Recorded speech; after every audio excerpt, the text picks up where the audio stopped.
Welcome back to Boom and Bust. I'm your host, Tony Clement, here with Dr. Trevor Tombe. He is an economy professor at the University of Calgary, as well as being a research fellow. Just trying to unpack what's happening, at least at a macro level in our economy here. The other big, I guess, news out of the budget was the drive towards net zero, clean energy subsidies were a big item in the budget. Does that have any other impacts, do you think, on productivity or growth? Maybe growth is deferred as we do this energy transition and then it speeds up, or maybe it doesn't. Any thoughts on that?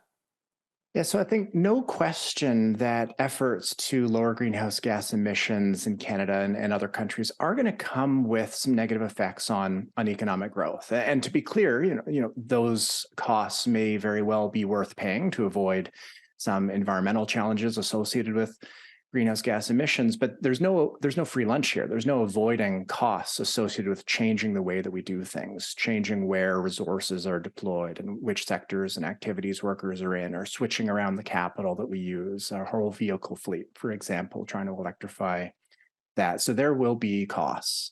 How large those costs are is going to depend on how we approach emissions reduction. So there's been a lot of work, say, on carbon taxes and the implications for growth there. And I think it's fair to say that as we ratchet up the carbon price, that'll shave about 0.1% off of annual growth rates. And so that compounds over time and grows to pretty meaningful amounts by the end of the decade. And other approaches, that typically involve, say, regulatory approaches or government mandates, or here I'm in Alberta, and there's some concern around the nature of an emissions cap for oil and gas. Those, I suspect, would come with even larger costs. And so this is not an argument against these measures, but we should certainly be evaluating the costs and benefits of each of them to ensure that we're enacting appropriate choices. In the budget with the tax credit, I think that's an interesting one because it does leave the specific decisions around what to invest in and where Right. up to corporations. And so that might be an interesting, or that might have been an interesting lower cost measure that the government put forward. Again, as you said, lots of more research will be, I'm sure, as part of the academic life of our economists for the near term. Anything else based on your findings that you wanted to share with the audience? Well, I'll just note that productivity is a pretty difficult challenge to overcome, but there are a lot of options if we can focus in on them in a very serious way. And demographics as well. This is not something where, it's just happening to us. We can also think about measures that facilitate people working longer or encouraging them to do so if it makes sense. Things like increasing the old age security to 67. I think reversing that the current government did was, personally, yeah, I think it was unfortunate. I think reasonable people can disagree, but thinking about measures where we can adapt policy in the face of an aging population to try and boost economic activity is something that should be on the table as well.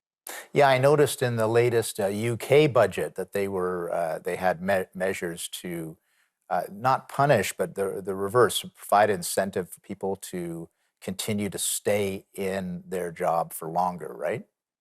Yeah, and that might take the form of supporting employers, say, if there's some costs to adapt the nature of the work to allow people to stay on for longer, or incentives for individuals. Maybe just as simple as ensuring that the way that we design some of the Canada Pension Plan provisions don't discourage older people staying in the labor force. In Quebec, interestingly, in their budget, they enacted in the QPP a change where individuals who are collecting their pension and working will not need to or will not be required to make further pension contributions on their employment income. And so that's a change where it's at the margin providing an incentive for individuals, if it makes sense, to stay in the labor force. And I think that was an interesting move from Quebec the other day. Yeah, that is very interesting. Boy, that could be a real interesting change that will we can study that and compare it to the rest of the country on that.